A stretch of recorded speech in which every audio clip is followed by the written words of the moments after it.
1절부터 12절까지는 지도자에 대한 얘기라고 이제 크게 말할 수 있습니다.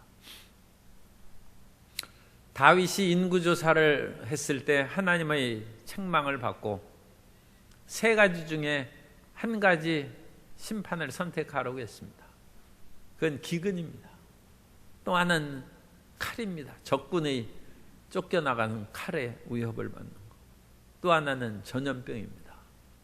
그 가운데 다윗은 하나님의 손에 빠지는 그런 심판을 받겠습니다 해서 전염병으로 7만 명이 죽고 그랬습니다. 기근이 큰 문제죠. 굶주리는 것처럼 큰 문제가 없습니다. 전쟁이 일어나서 창칼로 사람이 죽는 것도 보통 일이 아닙니다. 전염병으로 인해서 온 사람들이 쓰러지고 끊임없이 전염병이 퍼져나가는 것처럼 또 무서운 것이 없습니다. 그런데 잘 느끼지 못하면서 나라를 망하게 하고 모든 백성들에게 삶의 용기와 희망을 뺏어가는 것이 무능한 지도자입니다. 하나님께서는 예루살렘과 유다를 심판할 때 지도자를 거둬가신다고 말씀합니다. 훌륭한 지도자가 세워지는 것은 하나님의 축복이요, 지도자가 없는 것은 그 백성을 심판하는 손길임을 이사야 3장에서 보여주고 있습니다. 보라, 주 만군의 야훼께서 예루살렘과 유다가 의뢰하며 의지하는 것을 제하여 버리시되 의지하는 양식과 의지하는 모든 물을 제거한다. 먹을 양식과 물이 없는 것은 당장 깨달아 할 수 있는 것입니다. 큰일 났다. 그런데 이 양식과 물을 히스기야 왕은 슬기롭게 대처해서 적군이 쳐들어오는 것을 대비해서 물과 양식을 비축하고 전쟁을 대비하는 것이죠. 양식과 물이라는 가장 필수적이고 근본적인 삶의 요소를, 자원을 구비하는 것은 지도자의 능력입니다. 이순신 장군이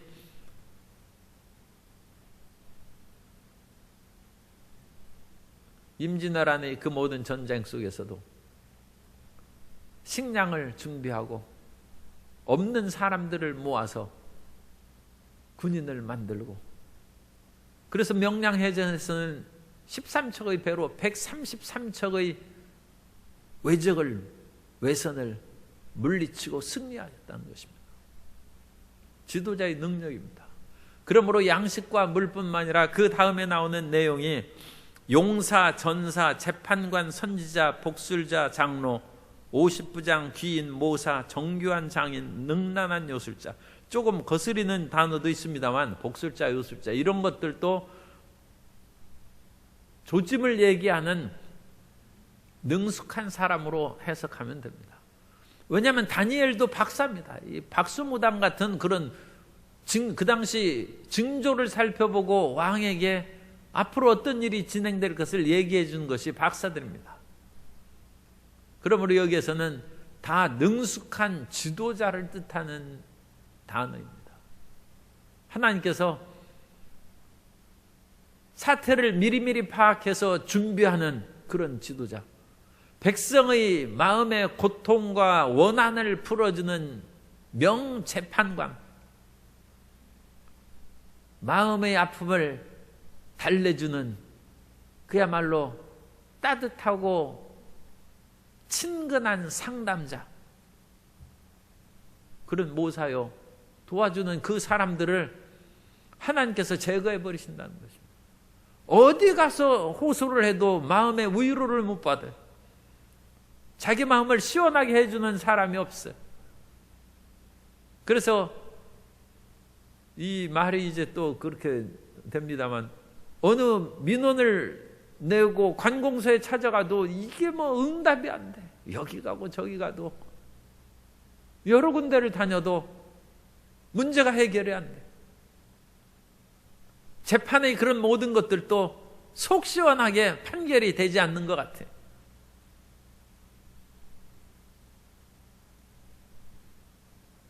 모 판사가 청와대 청원에 의해서 면직시키라고 했는데 그것은 헌법에 위배되는 것이라 그것은 법대로 행해야지 청와대 소관이 아니라는 그런 답변이 있었다고 하는데, 어쨌든 명재판관이 국민을 시원하게 해준.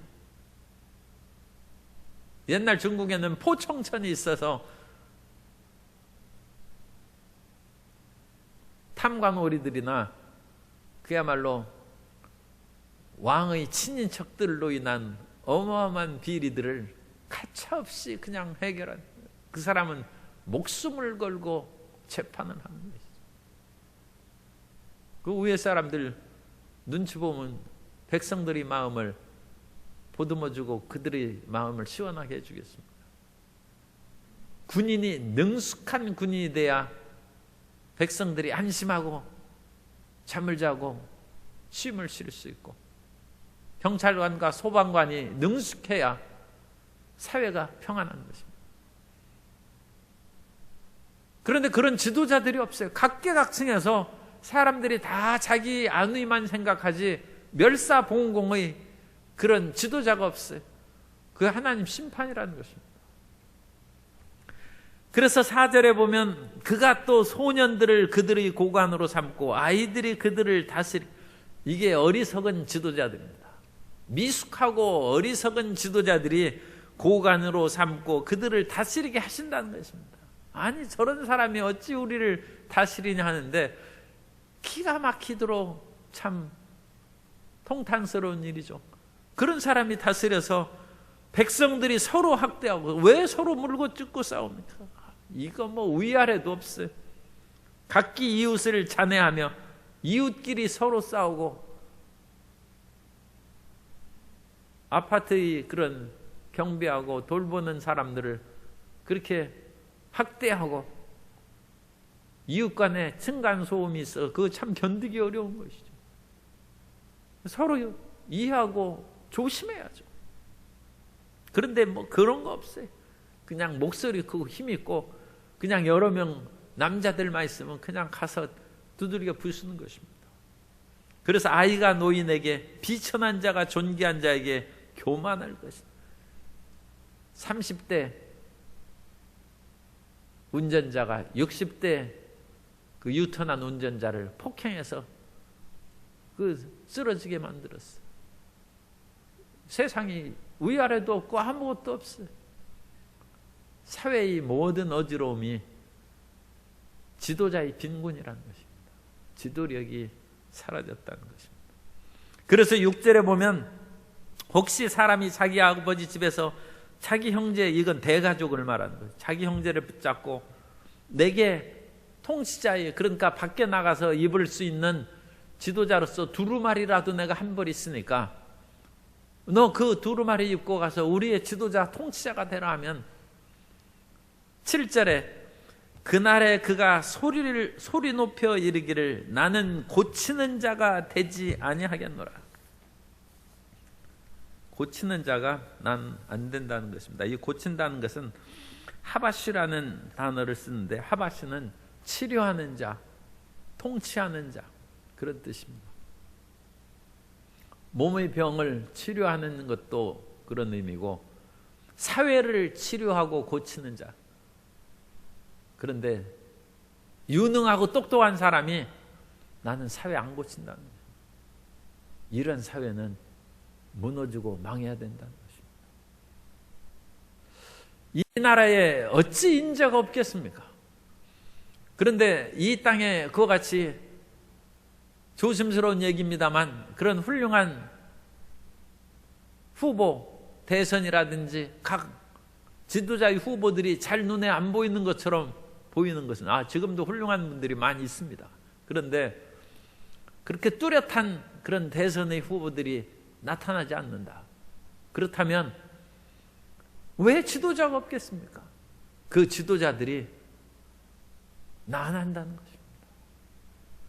지금 나서는 것은 어리석은 사람에 불과한 것이다. 나는 고치는 자가 되지 않겠다. 이 뜻입니다.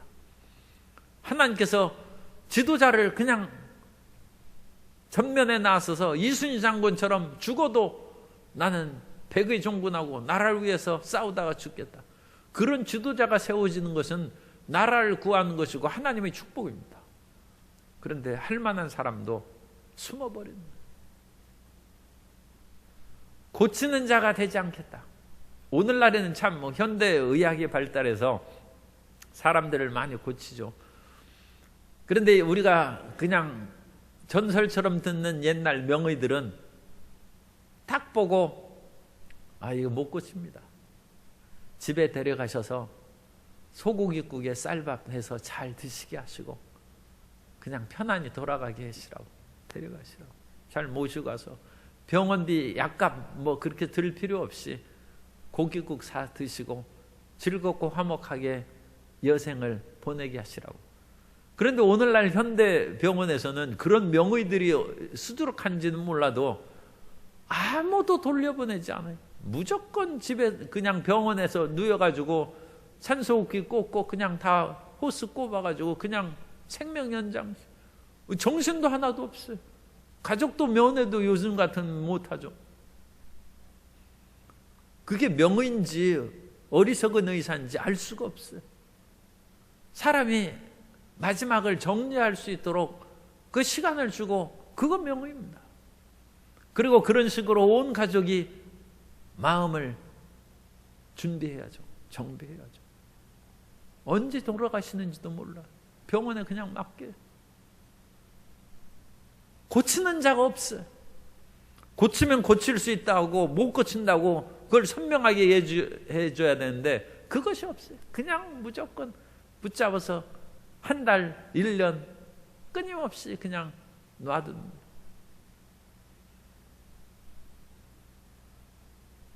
정말로 훌륭한 치료자가 필요해요. 우리의 몸도 그같이 잘 고치고, 못 고치는 것은 못 고친다고 얘기해서 영원한 세계가 있으니까 그거 준비해야죠. 아니, 그거 중요한 일입니다. 어찌 이 세상의 삶이 끝이겠습니까? 우리가 죽음을 앞둔다는 것은 천국을 지금 들어가는 입학시험인데 준비시켜야 돼요. 더 깨어있게 하고 더 기도와 말씀으로 준비하는 그 기간이 필요한데 이게 인사불성이 됐으니까 준비고 뭐고 없어. 어쨌든 간에 하나님께서 각계각층의 지도자들을 제거했어요. 그래서 아이는 노인을 우습게 알고, 여기에서는 그야 비천한 자는 그야말로 정말 별 쓸모없는 사람을 말합니다. 돈 없는 사람이 아니라 그 비천한 자가 존귀한 자를 없이 여깁니다. 그러면 이스라엘은 어떤 지도자들이냐? 이스라엘의 지도자는 자기 정체성이 분명한 사람입니다. 자기 정체성을 분명하게 깨닫고 나는 어떤 사람이고 무슨 일을 해야 된다는 것을 지도자가 깨달았어요. 그것이 모세입니다. 그래서 모세는 자기가 나이가 들으며 어느 정도 이제 컸을 때 히브리서 11장 24절에 이하에 보면, 믿음으로 모세는 장성하여 바로의 공주의 아들이라 칭함받기를 거절하고 도리어 하나님의 백성과 함께 고난받기를 잠시 죄악의 낙을 누리는 것보다 더 좋아하고 그리스도를 위하여 받는 수모를 애굽의 모든 보화보다 더 큰 재물로 여겼으니 이는 상주심을 바라보며. 지위가 대단하죠. 그 전제 국가에서 모세가 살던 그 시대는 세계 모든 나라를 얘기하는 것은 좀 우습지만 어쨌든 세계 최강이 그 당시 이집트입니다. 가장 강력한 나라. 2000년기는 이집트가 세계 최강입니다. 주전. 1000년기는 메소포타미아가 세계 최강입니다. 그런데 나는 공주의 아들, 얼마나 막강한 지위 필요 없다는 거예요. 그리고 세상의 죄악의 낙을 누리는 것보다 하나님의 백성, 의로운 백성들과 함께 사는 그것이 내가 가야 할 삶의 길이다. 예언자들이 항상 얘기하는 것은 야훼께서 이같이 말씀하시되, 그것은 히브리어로 외워두면 좋습니다. 코 아마르 아도나이, 야훼께서 이같이 말씀하셨다. 그러면 이스라엘 백성들에게 들으라는 것입니다. 내가 여러분에게 얘기한 것은 내 말이 아니라는 것입니다. 야훼께서 이같이 말씀하시되, 코 아마르, 따라서 하세요. 코 아마르 아도나이. 코는 이같이, 아마르는 말하다, 아도나이는 야훼를 말한다. 야훼께서 이같이 말씀하셨다. 그렇게 살아갑니다. 지도자는 하나님의 뜻대로 백성들을 이끌어가는 분명한 자기의식을 가져야 돼요. 그러니까 이것은 성경적인 그 지도자일 뿐만 아니라 온 세계의 지도자가 원래는 하나님의 뜻 안에 있는 것이죠. 이 세상에서 먹고 마시는 경제 대통령도 얼마나 중요합니까? 그러나 더 중요한 것은 잠시 잠깐 있다 사라지는 세상 속에서 그것에 매달리지 말고 하나님께 나아가는 것을 가르치는 지도자가 되고 대통령이 되어야 되는 것입니다. 그리고 그 지도자는 통찰력이 있어서 엘리사처럼 나라가 어려울 때 아람 군대가 이스라엘에 쳐들어오는 그것을 다 보고 이스라엘 왕에게 알려주매 적국인 아람 왕이 탄식한 거예요. 우리 안에 첩자가 있다. 그렇지 않으면 어찌 우리가 공격할 때마다 이스라엘이 나와서 방비를 미리 하고 있겠느냐. 그러자 그 밑에 똑똑한 신하가 우리 안에 첩자는 없습니다. 다만 이스라엘의 눈이 열린 엘리사가 있습니다. 지도자는 통찰력이에요. 그래서 이런 훌륭한 지도자를 하나님께서는 이스라엘에 세워주셨어요. 그래서 모세와 같은 지도자가 애굽의 노예입니다. 노예의 백성을 최강의 이집트에서 끌어낸 거예요. 지도자 한 사람의 힘이 얼마나 물론 그건 하나님이 하신 것입니다만 어쨌든 눈에 보이는 것은 모세라는 지도자로 이스라엘 백성들이 노예 상태에서 가장 강력한 애굽의 바로의 군대를 끊어버리고 해방을 주었다는 것이죠. 나라가 열방의 모든 시달림 속에서 흔들릴 때 사무엘 같은 지도자를 세워주셔서 사심이 없죠. 그야말로 멸사봉고의 마음으로 자기 자식을 패하고 사울에게 기름 부어서 왕을 세우는 거예요. 자기 자식을 사랑하지 않는 부모가 어디 있습니까? 그러나 나라의 지도자가 자기 자식만 생긴 것은 다른 백성은 자기 자식이 아니라는 것이죠. 그 사람은 지도자 되면 안 됩니다. 집안이나 돌보라고 해야지 어찌 나라의 지도자가 됩니까?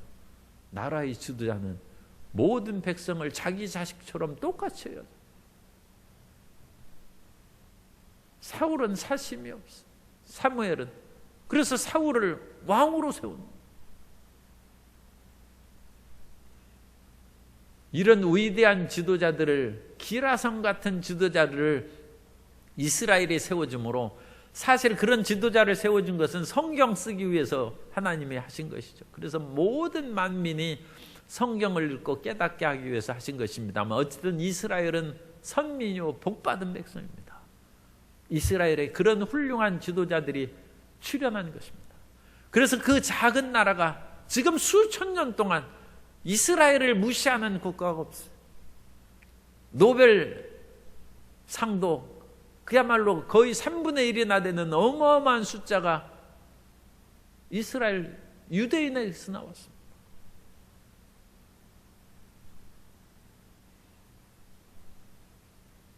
우리는 하나님의 영감받은 지도자, 능력 있는 지도자가 세워지기를 기도해야 되고 우리 모든 성도님들이 항상 하나님의 능력과 힘을 얻은 그런 지도력을 가지고 각 기관과 부서에서 봉사하고 섬길 때 하나님의 나라가 확장되고 주님께서 영광을 받게 되실 줄 믿습니다. 그러므로 하나님께서는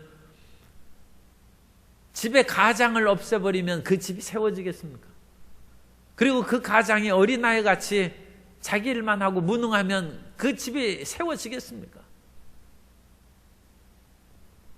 집에 가장이 무능하다는 것은 집이 망하는 것이고, 사회의 기관에 무능한 지도자가 사장을 하고 회장을 하면 그 회사는 망하는 것이고, 나라도 마찬가지입니다. 그래서 하나님께서 한때는 이사야 3장에 있는 것처럼 예루살렘과 유다를 심판하시기 위해서 능숙한 지도자를 다 없앴어요. 재판관도 형편없는 재판관을 세워서 백성들의 마음이 그냥 속이 북을 끓고 터져나가는 거예요. 그러다가 하나님께서 이래서는 안 되겠다 해서 다시 좋은 지도자를 세워주시도록 이사야 30장에 보면 주께서 너희에게 이사야 30장 20절 이하입니다. 주께서 너희에게 환난의 떡과 고생의 물을 주시나 내 스승은 다시 숨기지 아니하시리니, 지도자는 주신다는, 내 눈이 내 스승을 볼 것이며 너희가 오른쪽으로 치우치든지 왼쪽으로 치우치든지 내 뒤에서 말소리가 내 귀에 들려 이르기를 이것이 바른 길이니 너희는 이리로 가라 할 것이며, 또 너희가 너희 조각한 우상에 입힌 은과 부어 만든 우상에 올린 금을 더럽게 하여 불결한 물건을 던짐같이 던지며 이르기를 나가라 하리라. 은금과 세상의 헛된 거에 빠진 것을 떨쳐버리고 뒤에서 들리는 스승의 음성대로 바른 길로 걸어나가는 거죠. 그래서 이런 하나님의 새로운 역사가 이제 이사야에게 예언됐습니다만, 어쨌든 3장에서는 그와 같이 지도자들이 사라졌어요. 그리고 8절에 보면 이와 같이 예루살렘이 멸망하였고 유다가 엎드러졌으면 그들이 언어와 행위가 야훼를 거역하였다. 우리의 말과 행동으로 하나님을 거역한 즉 하나님께서 여러 가지로 심판하시다가 그럼 다 눈이 먼 그런 사람들끼리 살아라. 그래서 예수님께서도 마태복음 23장에서 맹인된 지도자를 책망한, 너희가 눈이 어두우면서도 누구를 이끌겠느냐. 그래서 예수님 당시 유다가 망하는 것이죠. 그래서 성전도 무너지고 온 백성들은 사방으로 뿔뿔이 흩어져서 예루살렘에는 유대인이 들어갈 수도 없게 로마가 그와 같이 만들었습니다. 그렇게 심판을 받고, 그럼에도 불구하고 10절에 의인은 복이 있고 의인의 행한 대로 열매를 얻을 것이요 악인은 악인의 행한 대로, 이것은 하나님의 심고 거두는 것에 어긋남이 없습니다. 그러면서 12절에서 결론이죠. 내 백성을 학대하는 자는 아이요 다스리는 자는 여자들이라. 이 말은 이제 또 좀 바꿔야 돼요. 그래서 그 당시에는 어쨌든 가부장적인 남존여비 사상이 좀 있어요. 그러니까 아이요 여자는 하찮다는 것입니다. 하찮은 사람들이 지도자가 됐어요. 그래서 내 백성이여 내 인도자들이, 지도자들이죠, 너를 유혹하고 내가 다닐 길을 어지럽히느니라. 지도자 믿었다가 망한다는 것입니다. 옛날에는 많이 있었어요. 그러니까 소위 어떤 지도자들이 고추 심으라고 하면 그 애는 고추가 너무 많이 나와가지고 망하고, 배추 심지 말라고 하면 배추가 금값이 되는 거예요. 그래서 하라는 것을 반대로 하면 성공한다는 농촌 시대가 가끔 있었어요. 지도자의 무능입니다. 그래서 내 지도자들이 너를 유혹하여 내가 다닐 길을 어지럽히느니라. 이런 지도자 없애고 훌륭한 지도자를 세워주십시오. 그게 복받는 것인데 왜 그럼 그런 어리석고 어린 지도자가 세워집니까? 우리 죄악으로 심판하신다는 거예요. 하나님께서 우리를 직접 심판하시는 일도 있지만 그런 형편없는 지도자로서 백성들을 심판하는 것입니다. 그럼 어떻게 해야 돼요? 지도자를 탓하기 전에 자기 자신이 회개해야죠. 다스리시는. 어찌하여 이 백성들이 그런 지도자를 만났는가? 이 백성들을 심판하시는 것이기 때문에 온 백성이 회개해야 됩니다.